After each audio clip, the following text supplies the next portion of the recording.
Hola profesora, cordial saludo. Nosotros somos estudiantes de cuarto semestre de Derecho del grupo B. El día de hoy vamos a exponer la primera parte del libro de Realidad de la Personalidad Moral o Jurídica.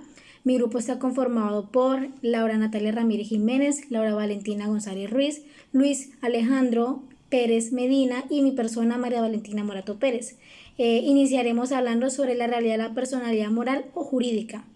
Nos vemos obligados a reconocer la realidad de las personas morales a las personas físicas. La ficción surge porque Ducrot dice que la personalidad civil se basa en una ficción legal. Si las personas físicas se imponen a las leyes, les ocurrirá lo mismo que a las personas civiles. Ha sido necesario dividir los intereses colectivos de los intereses particulares de los individuos asociados o de fundadores, administradores o beneficiarios, y la ficción son esas entidades metafísicas que nacen, obran o mueren, y la personalidad civil es ficticia y artificial porque escapan de los sentidos de la persona y su existencia va confiada, va a la par del dominio del derecho. Decimos que es abstracto la ley porque esta no se puede tocar, es algo que solamente está allí estipulado y que se debe cumplir. La concepción de la personalidad jurídica resulta de la ley. Las consecuencias inherentes a la noción de la personalidad moral, expresión material y alcance práctico. La persona natural es aquel individuo que al actuar en su propio nombre se ocupa de alguna o algunas actividades que la ley considera. Toda persona física es un concepto jurídico, cuya elaboración fundamental correspondió de los juristas romanos, y cada ordenamiento jurídico tiene su propia definición de persona. Aunque en términos generales es todo miembro de la especie humana susceptible de adquirir derechos y contraer obligaciones. Hola, mi nombre es Laura Natalia Ramírez Jiménez. La doctrina de la realidad de la personalidad moral o jurídica en oposición a la doctrina de la ficción. A continuación, una serie de proposiciones que les voy a hablar que la concretan y se han indicado que frente a la doctrina clásica de la ficción existe la doctrina de la realidad de las personas morales. La primera proposición habla sobre la personalidad moral, que supone la existencia de un interés colectivo, en oposición a la personalidad física, que es la expresión del conjunto de los intereses inherentes a cada individuo y que se impone a la protección del derecho. Se determina como la existencia indiscutible y verificable por todos en el mundo social de intereses colectivos. La personalidad moral solo debe buscarse en la ineptitud experimentalmente comprobada de la personalidad física para concretar un interés colectivo, asegurar su ejecución. La personalidad física solo satisface los intereses individuales, mientras que en la base de las diversas categorías de las personas morales se encuentra siempre un interés colectivo que ha sabido socialmente imponerse. Bueno, ya la segunda proposición habla sobre la personalidad moral, que requiere la existencia de un organismo destinado a concentrar los esfuerzos de los asociados o el aprovechamiento de los bienes comunes para la realización del objeto que rige el interés colectivo en juego en cada caso. El organismo jurídico es con la relación moral lo que el cuerpo humano a su fisiología es para la persona física.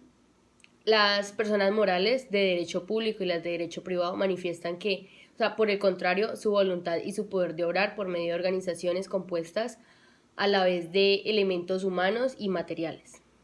La tercera proposición nos habla sobre la personalidad moral, que lleva consigo, de parte de sus miembros o beneficiarios, la conciencia real supuesta o impuesta a su vez del interés colectivo en juego y del fin realizado por realizar en función de este interés.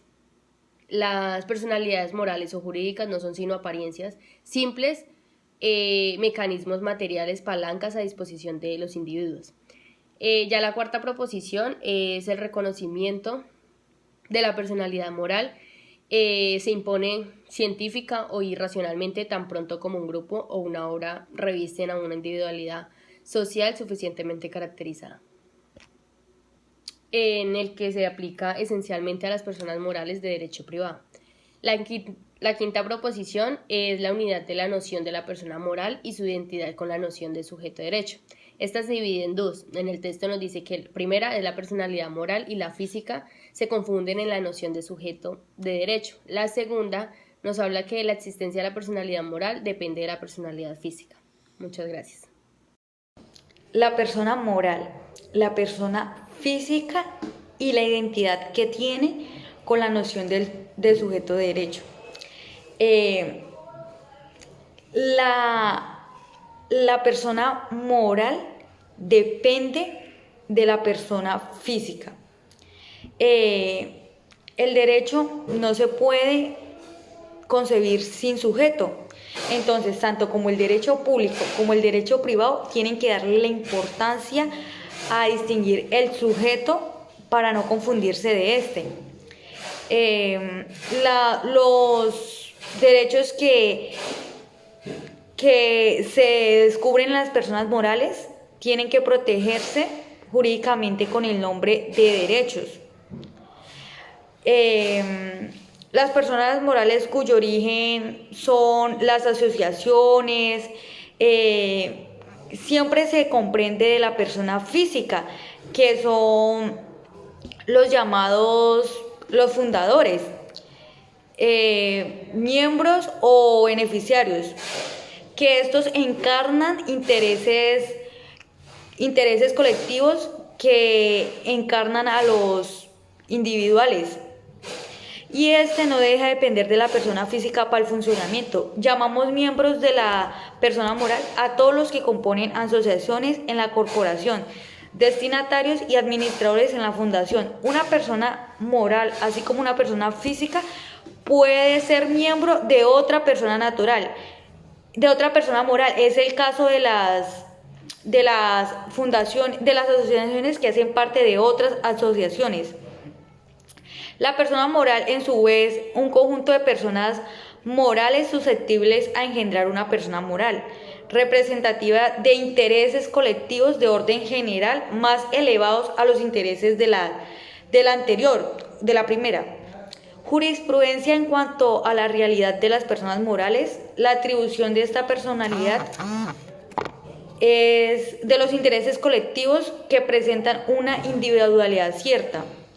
Esta tendencia se ha afirmado particularmente en tres dominios. Una, que la personalidad de las sociedades civiles. Dos, el reconocimiento de las personas más o menos amplias, según el caso de las asociaciones ante la Ley 10 de julio de 1901. Tres, la extensión para la capacidad de los sindicatos profesionales ante la Ley del 12 de marzo de 1920. Las observaciones preliminares es una, dentro de los límites de los sistemas anteriores expuestos, que consideran las personas morales como un sujeto de derecho al mismo título que la persona física. Segundo, que el patrimonio de la persona moral, llamado patrimonio colectivo, es totalmente distinto a un miembro, pues al que participa en uno, que ya sería patrimonio individual. Este apartado del libro se llama Consecuencias inherentes a la noción de la personalidad moral, expresión material y alcance práctico.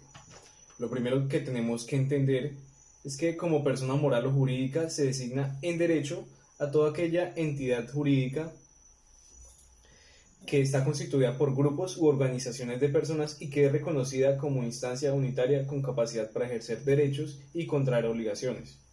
Las personas morales no tienen existencia material o concreta, no existen como individuo, sino como institución, pues son una ficción de derecho para dar conocimiento a una entidad individual e independiente que está sujeta a obligaciones y dotada de derechos, tal como una persona física.